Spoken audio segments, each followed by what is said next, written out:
Hello दोस्तों, UCO वाला channel में आपका स्वागत है। दोस्तों आइए देख लेते हैं वैदिक सभ्यता के महत्वपूर्ण टॉपिक आर्थिक जीवन। तो हम लोग वैदिक काल देख चुके हैं दोस्त। आइए अब देखते हैं उत्तर वैदिक काल में आर्थिक जीवन क्या कैसा रहा है। तो कृषि इस काल में आर्यों का मुख्य व्यवसाय था दोस्त।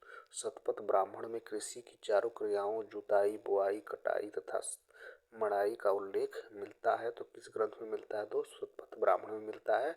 आर्यों का मुख्य व्यवसाय क्या था दोस्त? तो ये था भैया कृषि था। काठक संहिता में 24 बैलों द्वारा खींचे जाने वाले हलों का उल्लेख मिलता है। ब्रीही धान को कहा जाता है, जौ को कहा जाता था, माड़ उड़द को कहा जाता था, मूंगद मूंग को कहा जाता, गोधूम गेहूं कहलाता था दोस्त। मसूर आदि अनाजों का वर्णन यजुर्वेद में मिलता है। वैदिक ऋचाओं से पता चलता है कि लोग देवताओं से पशुओं की वृद्धि के लिए प्रार्थना करते थे, क्योंकि अब तक पशु ही उनके चल संपत्ति के आधार थे।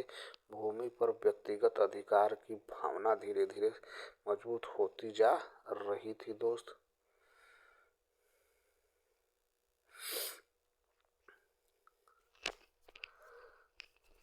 ऋग्वैदिक लोग जौ पैदा करते थे, परंतु इस काल में उसकी मुख्य फसल धान और गेहूं हो गई थी दोस्त। उत्तर वैदिक काल में तैत्तिरीय उपनिषद में अन्न को ब्रह्मा तथा यजुर्वेद में हल को शीर कहा गया है। यजुर्वेद के विवरण के अनुसार सर्वप्रथम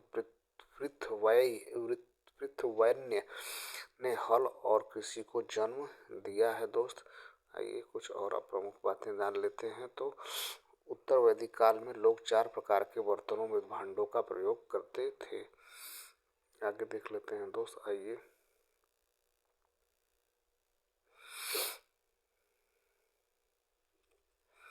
4 प्रकार के बर्तनों से परिचित थे। काले और लाल भांड, काले रंग के भांड, मिश्रित धूसर मृत भांड तथा लाल मृत भांड।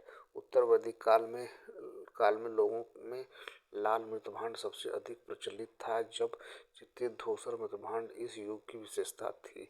वैदिक काल के लोगों ने जिन धातुओं का प्रयोग किया उनमें तांबा पहला रहा होगा। तांबे की वस्तुएं चित्रित धूसर मृदभांड स्थलों में पाई गई हैं दोस्त। उद्योग किस प्रकार का था? उत्तर वैदिक काल में तो कृषि के अतिरिक्त विभिन्न प्रकार के शिल्पों का उदय भी उत्तर वैदिक कालीन अर्थव्यवस्था की अन्य विशेषता रही है दोस्त। इन विभिन्न व्यवसायों के अनेक विवरण हमें पौरुष मेघ सूक्त के विवेचन में मिलते हैं, जिनमें धातु शोधक, रथकार, बढ़ई, चर्मकार, स्वर्णकार, कुम्हार, व्यापारी आदि उल्लेखनीय है। ब्राह्मण ग्रंथों में श्रेष्ठी का भी उल्लेख मिलता है। श्रेष्ठी श्रेणी का प्रधान व्यापारी होता था। शतपथ ब्राह्मण में महाजनी प्रथा का पहली बार जिक्र हुआ है तथा सूदखोर को कुशी दिन कहा गया है। वाजस्नेही संहिता तथा तैत्तिरीय ब्राह्मण में भी इन विषय के विभिन्न व्यवसायों के लिए एक लंबी सूची मिलती है। स्वर्ण तथा लोहे के अतिरिक्त इस युग में आर्य टीन, तांबा, चांदी,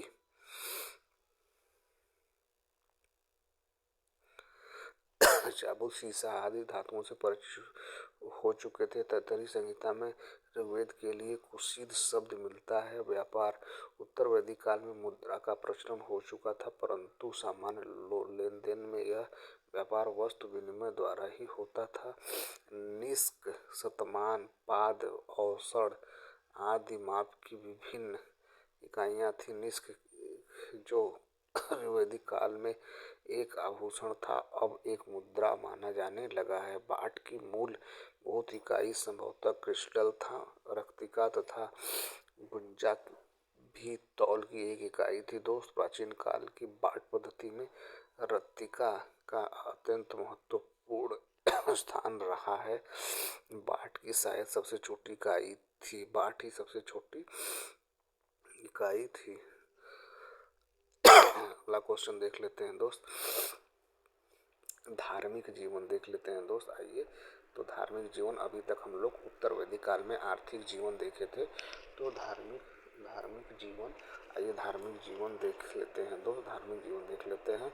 उत्तर वैदिक काल में उत्तरी दोआब ब्राह्मणों के प्रभाव में आर्य संस्कृति का केंद्र स्थल बन गया। यज्ञ इस संस्कृति का मूल था और यज्ञ के साथ साथ अनेक अनुष्ठान और मंत्र विधियां प्रचलित हुई। वैदिक काल के दो प्रमुख देवता इंद्र और अग्नि अब पहले जैसा महत्व नहीं रहा।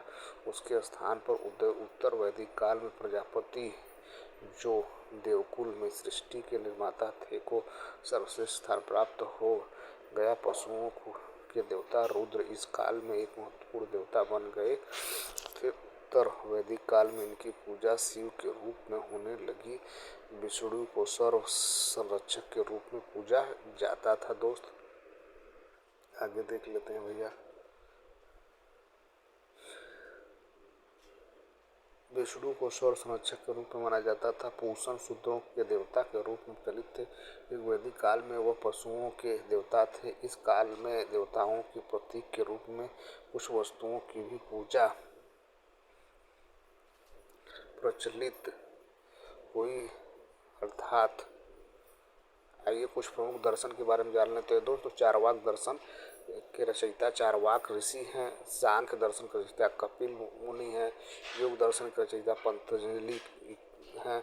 न्याय दर्शन के रचयिता गौतम ऋषि हैं और पूर्व मीमांसा के रचयिता जैमिनी कुमार हैं और उत्तर मीमांसा के रचयिता बादरायण है।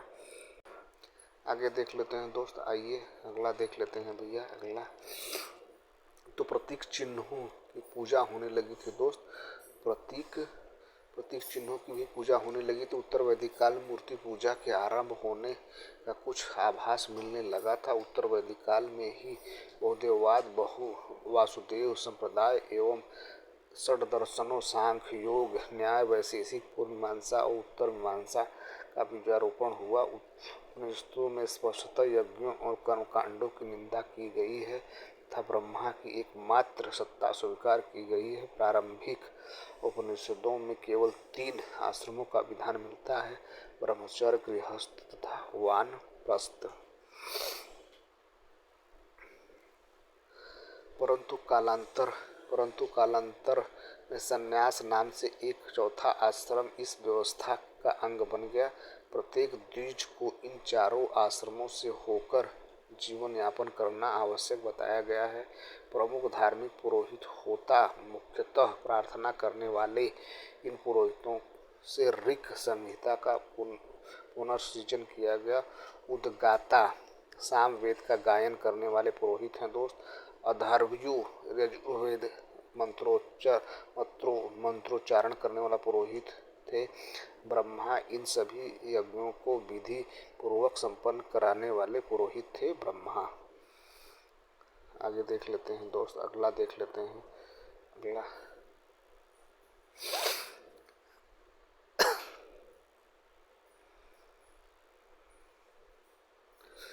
इस प्रधान प्रवक्ता महर्षि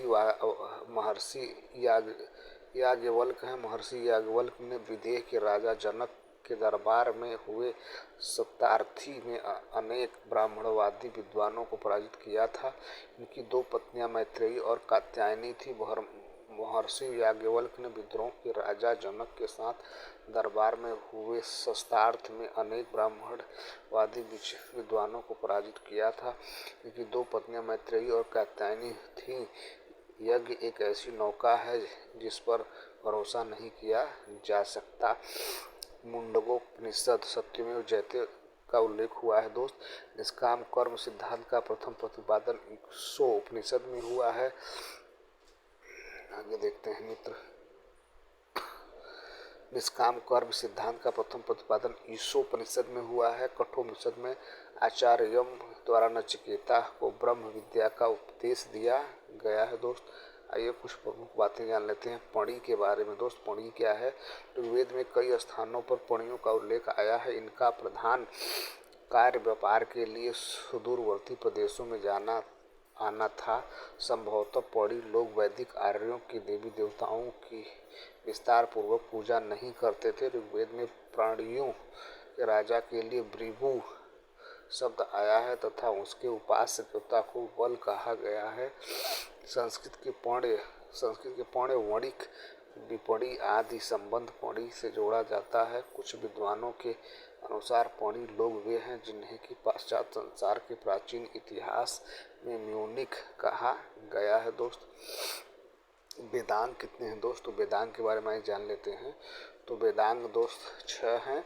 छंद, वेद के पाद, कल्प, वेद के हाथ हैं दोस्त, ज्योतिष, वेद की आंखें, निरुक्त, वेद के कान, शिक्षा, वेद की नासिका, व्याकरण, वेद के मुख हैं।